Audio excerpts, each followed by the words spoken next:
Of ruined castles, ancient towns, mysterious caves. Every year, archaeologists find hundreds of artifacts. To find the truth and unravel what's left to us from our ancestors, the Crew of Archaeology Mystery of History program, together with scientists, are investigating objects found on site of historic events. Watch our program and get ready for exciting discoveries.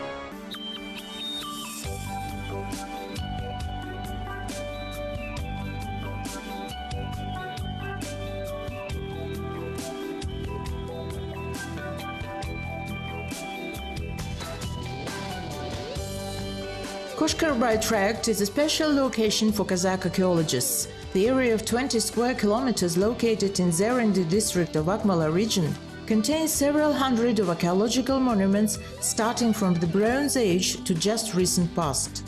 People began settling in this picturesque valley during Mesolithic era. Nature has created perfect environment for ancient tribes in confluence of Chaglinka and Koshkaray rivers, numerous water sources, diverse flora and fauna, and low hills protecting the terrain from cold winds. In the middle of the previous century, Kemal Akishev, famous Saka culture explorer, was leading archaeological excavations on the territory of Koshkaray. Time wasn't kind to archaeological monuments. Natural and anthropogenic factors caused serious deterioration of objects. Therefore, preservation and restoration of archaeological sites must become priority.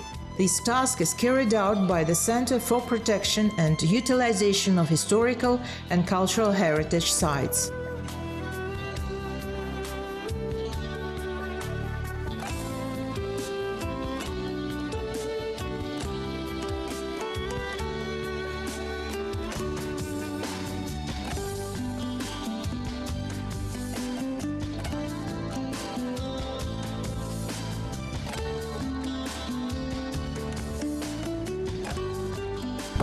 Settlements along the bank of the river have multiple cultural layers. We begin by exploring the settlement of the early Iron Age, and by the end we have a Neolithic period settlement. Here we were working on burial ground Kenotkel 18. The most important tasks of the Center for Protection of Historical and Cultural Heritage Sites include conducting security and safety tests and crisis management.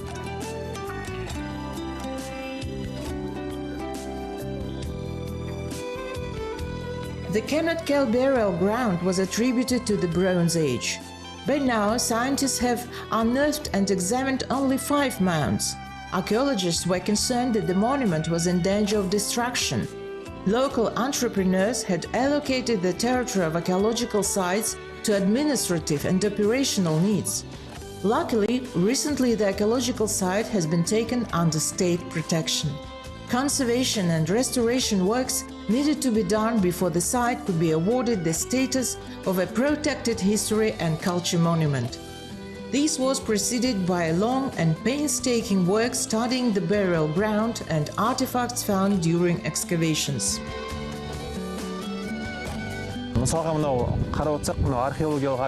For example, this archaeological object belongs to the Bronze Age, to the Andronovo culture period. The name comes from the village Andronovo, located on the border of Kostanay and Chelyabinsk regions, near which Tugarin has found the first artifact belonging to this culture.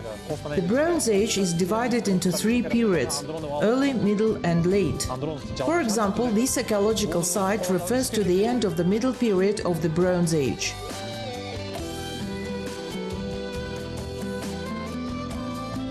At first glance, monuments of Andronovo culture might seem inconspicuous.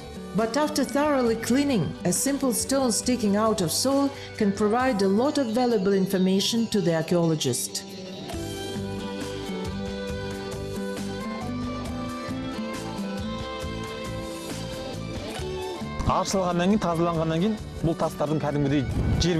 When we began excavating, we found that stones go 1 meter deep into the ground.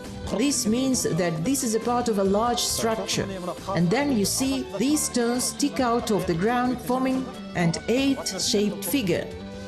We dug further and discovered a fragment of the cemetery with 2 big sockets for burials in the center. After clearing, we found smaller stones. We can already see additional structures.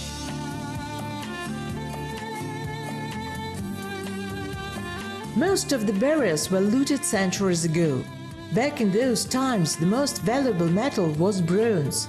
Sometimes scientists come across gold-coated bronze items. The finds in Kenotkel burial ground were mainly beads and bronze bracelets.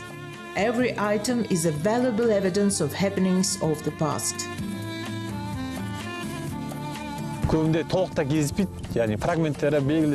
Usually we found only fragments of items. Found a piece of bronze, presumably the tip of a spear or the head of an axe.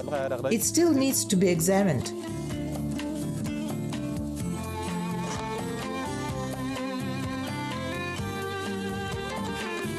Traces of fire were found in 3 out of 5 mounds. As a rule, noble members of the society, foremen, leaders and military commanders were cremated.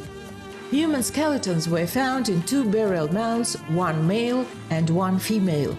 They were buried in an embryo pose. Archaeologists were to figure out who were these people.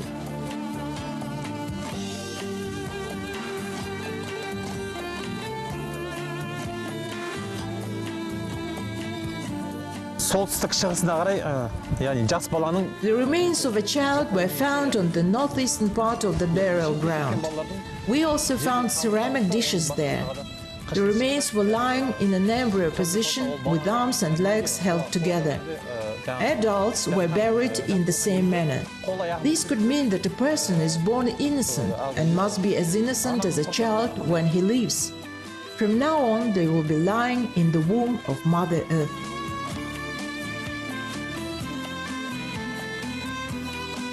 "14 ceramic vessels with geometric ornament were found in these burial mounds. This fact helped archaeologists determine the age of their finds more accurately. They were attributed to the Middle Bronze Age.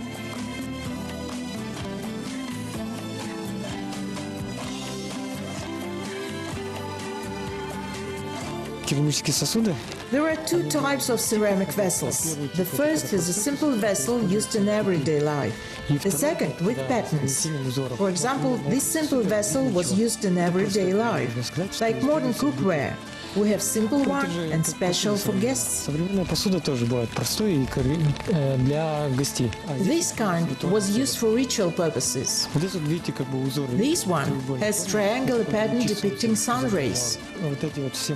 These small vessels were found under the stones and were used for ritual purposes as well. These 4 vessels were found next to the child. The child was 6-7 years old. They were filled with food and placed in a row.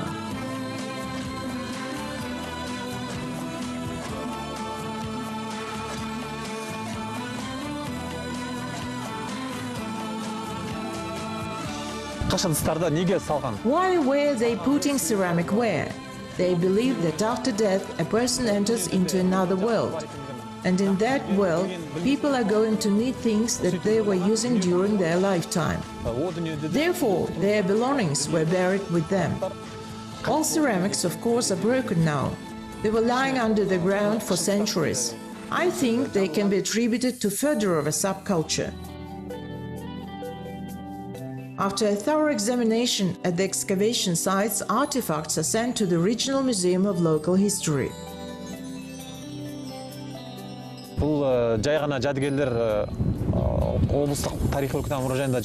We don't just store them there. Each item, every valuable artifact, contains a significant amount of historical information. They don't just lay on display, they are narrating a story. During the excavations, archaeologists worked towards finding out the primary form of the archaeological site. This is an important part of preparing the monument to recultivation.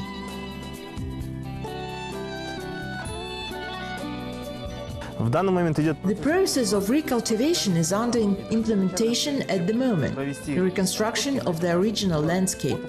Prior to beginning excavations, we take pictures and make topographic plan.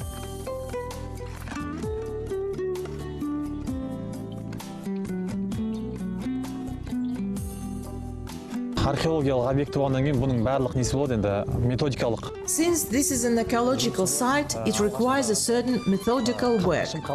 Removing the top layer of soil, turf reveals the layout of the object. After the area is cleared, you can clearly see the location of fences or stone slabs based on these stones. After that, you put this data on graph paper.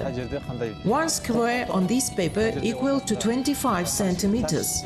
Here we take 20 centimeters as 2 meters. Thus, you can accurately draw the primary layout of the site. Removing the top cultural layer unravels the shape of the monument. Kenotkel mounds are shaped like number 8.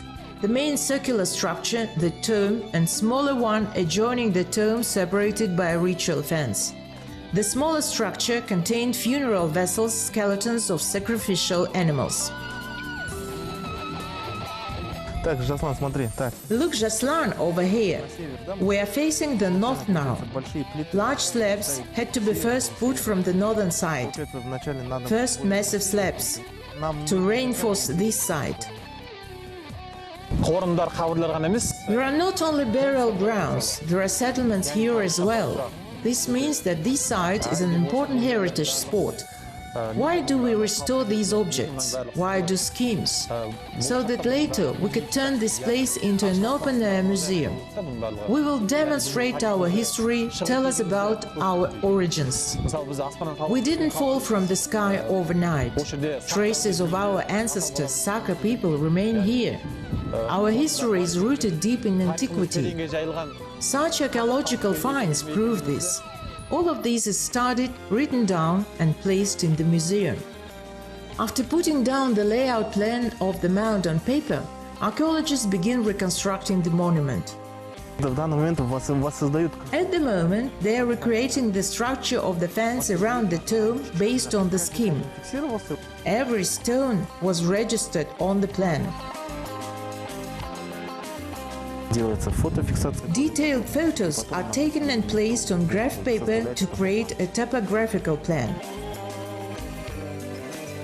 Ritual fences were made of natural granite. It was mined in nearby quarries. Ritual constructions were built using these stones. We stored them extra carefully, so that after completion of all works, we could recreate the original funeral structure. Restoring the monument can take several months. During summer vacations, history students of the local university are being involved in this work. Put more pressure on it, like that. Dig some more. This slab over here. Archaeological excavations are painstaking and time-consuming. The heaviest tool used by researchers of antiquity is a shovel.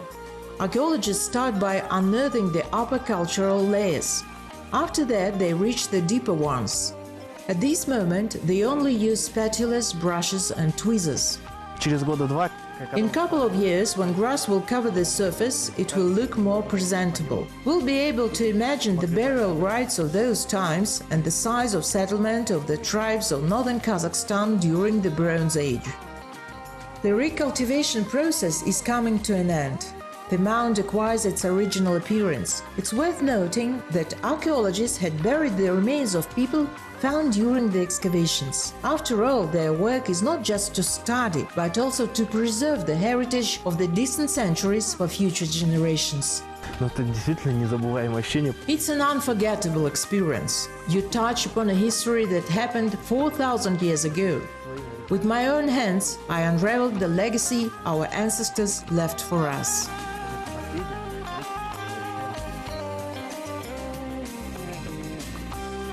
Monuments of the Koshkarbai tract will soon become a tourist attraction, while archaeologists will continue their research elsewhere. After all, this amazing valley hides many more unexplored monuments of the past.